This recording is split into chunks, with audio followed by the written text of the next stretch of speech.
اس وقت ہمارے ساتھ ہیں ہندوستان کے بلکہ عالم اسلام کی مشہور شخصیت حضرت مولانا علی ندوی کے خاص خلیفہ بلکہ روحانی پیشوا حضرت پروفیسر عباد الرحمان نشاط صاحب.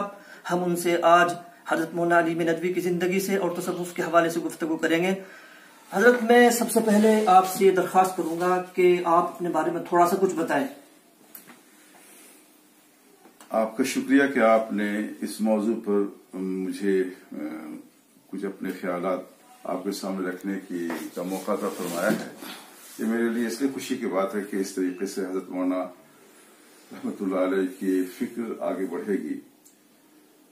میرا تعلق حضرت مولانا سے بہت ہی ساتھ میں مل بیٹھنے کا کم رہا، لیکن یہ کہ ایک عرصے دراز سے میں فکری طور پر اور محبت کے طور پر ہمیشہ جڑا رہا ان سے.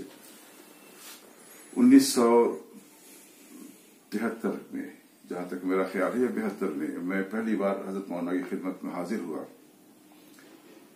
اس وقت تک میں نے ہندوستان سے ایم اے کر لیا تھا انگریزی میں، اور ایک کالج میں پروفیسر تھا اور وہاں پڑھاتا تھا. میں نے غالباً پروفیسر لفظ غلط استعمال کیا. لیکچر اس وقت کا اپوائنٹمنٹ فرسٹ اپوائنٹمنٹ کہلاتا تھا.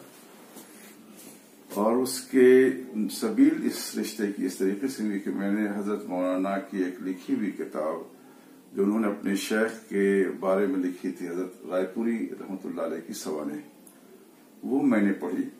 اس کتاب نے مجھے جن چھوڑ دیا اور اتنا اثر ہوا اس پر کہ میں نے حضرت مولانا کو خط لکھا، اپنے تاثرات بیان کیے اور اپنا تعارف کرایا. کچھ خاندانی بیک گراؤنڈ بھی میں نے ان کو بتایا. اس کا جو جواب آیا وہ میرے لیے بڑا ہی متفضہ تھا. انہوں نے فرمایا کہ تم سے خاندانی روابط ہمارے اور تعلقات ہمارے خاندان کے ہیں، تم میرے پاس آؤ، میرے پاس آ جاؤ ملنے کے لیے.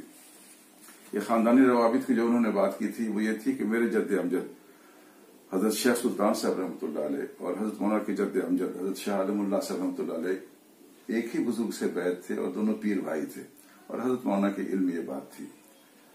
پھر میں وہاں حاضر ہوا اور حاضر ہونے کے بعد پھر ایک بات میں نے محسوس کی کہ حضرت مولانا کی محبت کے بیچ میں دل میں پڑ گئی. میں پھر اس زمانے میں امریکہ جانے کی تیاری کر رہا تھا اور حضرت مولانا رحمۃ اللہ علیہ. اچھا، میں نے یہ سنا ہے کہ آپ امریکہ جو گئے ہیں ایجوکیشن حاصل کرنے کے لیے، وہ حضرت مولانا علی ندوی کے کہنے پر ہی گئے ہیں؟ جی ہاں، یہ بات صحیح ہے، بہت حد تک صحیح ہے.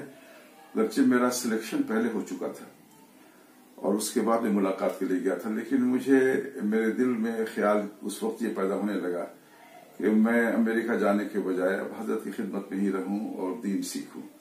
لیکن حضرت مولانا رحمۃ اللہ علیہ نے اصرار سے مجھے کہا کہ تم امریکہ جاؤ اور امریکہ میں انگریزی کی پڑھائی کرو اور ان کی تہذیب کو ان کے ادب میں دیکھو، اور پھر تم اپنے آپ کو تیار کرو کہ پڑھے لکھے لوگوں کے درمیان میں جن پر مغربی اثرات ہیں ان کے فکر کے، ان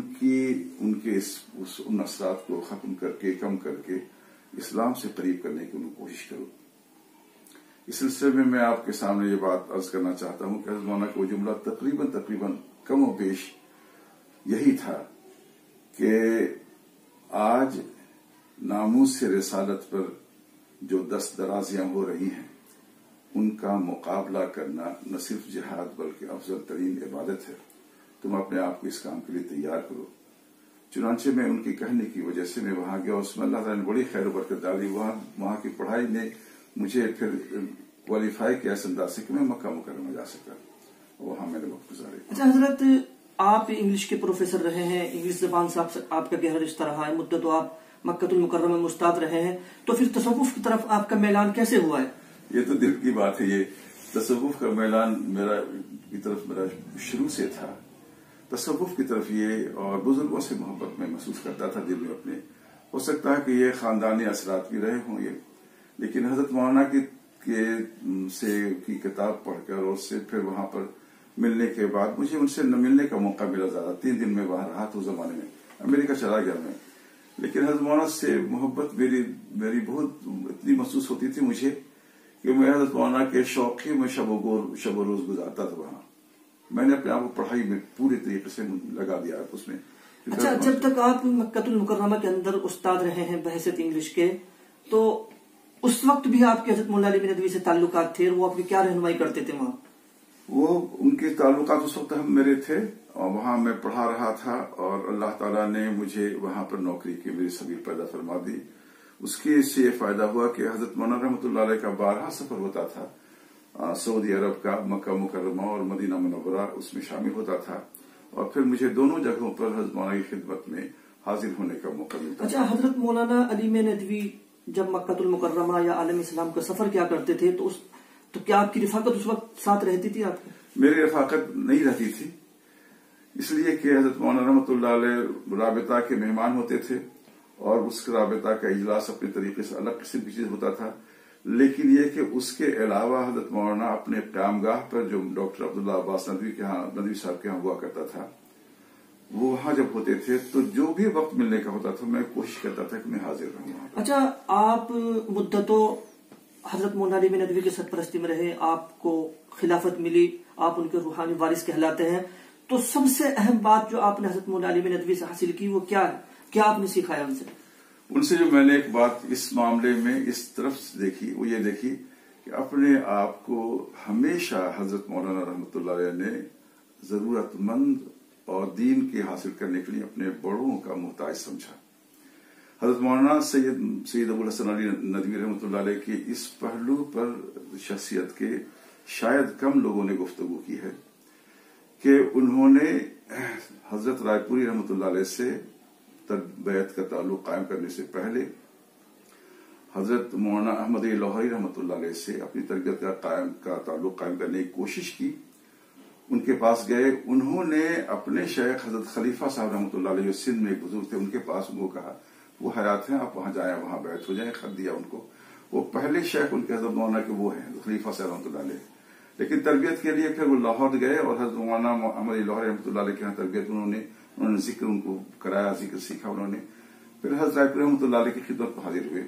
اچھا, حضرت مولانا علیم ندوی جب عالم اسلام میں جاتے تھے وہاں کے بڑے بڑے دانشوروں سے ملتے تھے, وہاں کے حکما سے ملتے تھے.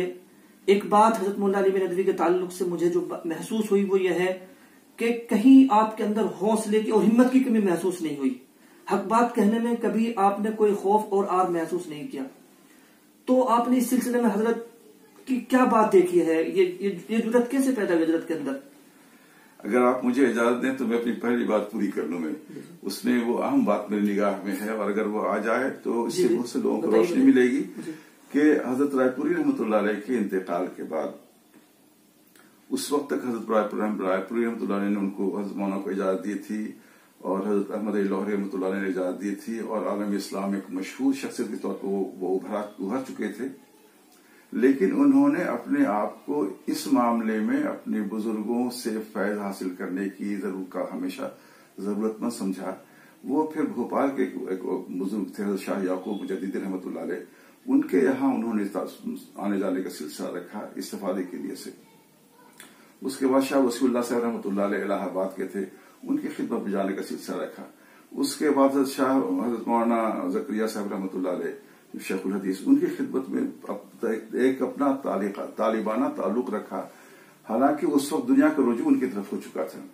حتیٰ کہ یہ ہوتا تھا کہ رمضان شریف کے زمانے میں رائے بریلی میں جب مجلس میں لوگ دور دور سے آتے تھے, اس ملک کے رہنے والے اور بیرون ممالک کے لوگ حضرت مولانا علی میاں صاحب رحمۃ اللہ علیہ کی خدمت میں ان سے استفادے کے لیے اس وقت وہ اس درمیان میں رمضان میں 3 دن کے لیے اٹھ کر حضرت شیخ الحدیث کی خدمت میں جاتے تھے سہارنپور کہ مجھے اپنا بھی تو مجھے اپنی فکر ہے کچھ سنا کی.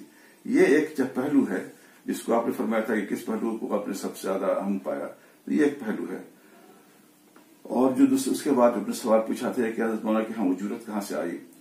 حضرت مولانا کے ہاں جرأت جو آئی اس کی ایک وجہ میری سمجھ میں جو آتی ہے یہ کہ حضرت مولانا رحمۃ اللہ علیہ نے اس بات کو بہت ہی اہمیت دی کہ کسی سے ہم کو اپنی ضرورت کے لیے کچھ نہیں لینا ہے. کسی بادشاہ کے پاس سے ان کو موقع ملا سعودی عرب میں, بادشاہ ذاتی وقت ان کو دے دیتے. شاہ عبدالعزیز صاحب رحمۃ اللہ علیہ کے بعد تک میں بھی یہ معاملہ رہا. اور دوسرے جو یہاں کے جو پرائم منسٹر تھے ان سے ملاقات ہوئی. ان کو کئی بار دوسرے جو ملکوں میں وہ سفر ہوا, ان لوگوں نے ان سے اپنے جو وہاں کے جو یہ تھے رولرز تھے ان لوگوں سے ان کی ملاقات ہوئی ایک بات جو ہمیشہ حضرت مولانا کے سامنے رہی اور ہر کوئی جانتا تھا، اپنی ذاتی فائدے کے لیے، اپنے ذاتی ادارے ندوہ تک کے لیے، اپنے کسی رشتہ دار کے لیے یہ بات کہی جا سکتی تھی کہ یہ ایک بات یہ حضرت مولانا کبھی نہیں مانیں گے۔ حضرت مولانا نے کبھی کسی سے کوئی چیز نہیں کے بارے میں نہیں کہا، کسی نے کچھ کہنا بھی چاہا تو اس کو روک دیا، حتیٰ کہ جب ان کو ملا تھا وہ جو اوارڈز ملے تھے، شاہ فیصل ایوارڈ، تو انہوں نے حضرت مولانا ڈاکٹر عبداللہ عباس نقوی صاحب کو یہ کیا۔ اس وقت کے حالات یہ تھے کہ اس کو قبول کرنا ایک مصلحت کی بات تھی، تو وہ گئے، ڈاکٹر عبداللہ عباس نقوی صاحب نے کہا کہ میں حضرت مولانا نے مجھے بھیجا ہے، میں ایوارڈ قبول کرتا ہوں، اور اس ایوارڈ کا آدھا حصہ وہ افغان ریفیوجیز کو دے دیا جائے، آدھا یہاں پر سے مدرسہ سولتیہ کو دے جائے وغیرہ وغیرہ، ایک پیسہ لیے بغیر چھوئے بغیر وہ واپس آئے۔ اچھا حضرت مولانا علی میں ندوی مفکر اسلام 20ویں صدی کی ایک عالمگیر شخصیت ہے۔ 20ویں صدی میں تمام مکتب فکری کے لوگوں نے آپ کو بلایا، مدعو کیا، عزت دی، استقبال کیا، لیکن کہیں بھی آپ نے اعتدال کا راستہ نہیں چھوڑا۔ تو آپ کے کام کرنے کا جو انداز تھا تمام مکتب فکری کے اندر، اس پر آپ تھوڑی سی روشنی ڈالیے۔ اس سلسلے میں یہ بات ہے کہ حضرت مولانا رحمۃ اللہ علیہ کے ہاں سارے مکتب فکر کا احترام تھا، عزت تھی، اس کی قدر تھی۔ حضرت مولانا رحمۃ اللہ نے مجھ سے خود ایک بار کہا کہ مگر میری اپنی ایک فکر بھی ہے، میری اپنی ایک فکر ہے، اور وہ فکر کبھی کسی وجہ سے کسی خاص طرز فکر پر کام کرنے والے کی کسی فکر کے کسی پہلو سے وہ ٹکراتی ہے۔ لیکن حضرت مولانا کے یہاں جو ایک بات تھی کہ جس کی وجہ سے سب لوگ جڑے رہے، وہ یہ کہ حضرت مولانا رحمۃ اللہ علیہ کے یہاں جب کبھی بھی انہوں نے گفتگو کی، بات کی یا سوچا، تو ایک لفظ جو ان کے ساتھ ہوا کرتا تھا بھائی خواہی کے ساتھ، انہوں نے ان کا بھلا چاہ کر کے یہ بات کی۔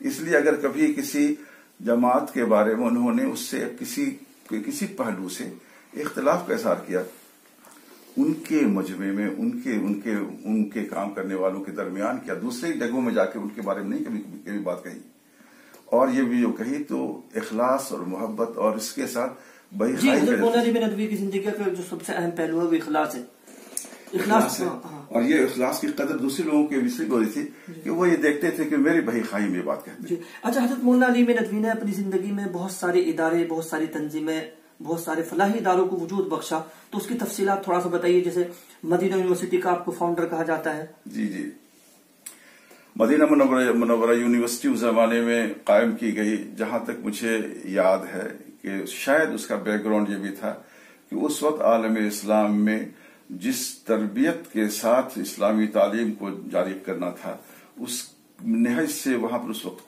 کوئی یونیورسٹی کام نہیں کر رہی تھی، حتیٰ کہ جامعہ الازہر کا بھی مقام اس پر سے پالیسی اس کی چینج کرنے لگی تھی۔ ایک یونیورسٹی قائم کرنے کی کوشش کا فیصلہ کیا گیا، مدینہ یونیورسٹی، اور حضرت مولانا اس کے فاؤنڈر ممبر تھے، اور حضرت مولانا اس کے فاؤنڈر ممبر ہمیشہ رہے، ان کے اجلاس میں شریک ہوتے رہے۔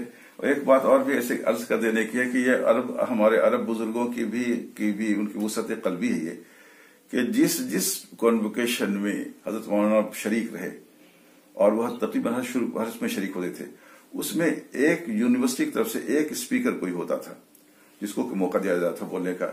تو جب حضرت مولانا علی میاں صاحب رہتے تھے، وہاں رہتے تھے، تو کبھی ایسا نہیں ہوا کہ کسی دوسرے عرب اسپیکر نے کرسی سنبھالی ہو اور یہ کہا ہو کہ میرا انتخاب کیا گیا۔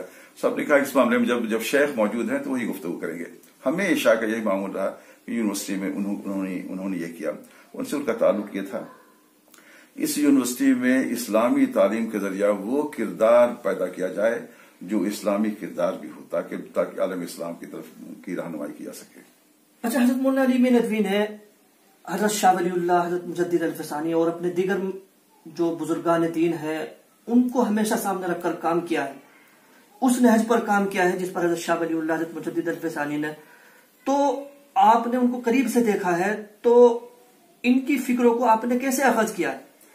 اخذ ہم نے کیا یہ تو کہنا مشکل ہے، لیکن ہم نے سمجھنے کی کوشش ضرور کی۔ اور اس سلسلے میں ایک بات یہ بھی ہے کہ حضرت مولانا رحمۃ اللہ علیہ کے سامنے اب ان کے اکابرین ایک ماڈل کی حیثیت رکھتے تھے، لیکن ایک بات اس میں اہم یہ ہے کہ یہ ایک ماڈل نہیں تھے ان کے سامنے، انہوں نے علم کے میدان میں حضرت شاہ ولی اللہ صاحب رحمۃ اللہ علیہ کو ماڈل اپنا بنایا، اور ان میں جو تحقیقی بات اور نہج سے ہٹ کر لیکن شریعت کے دائرے میں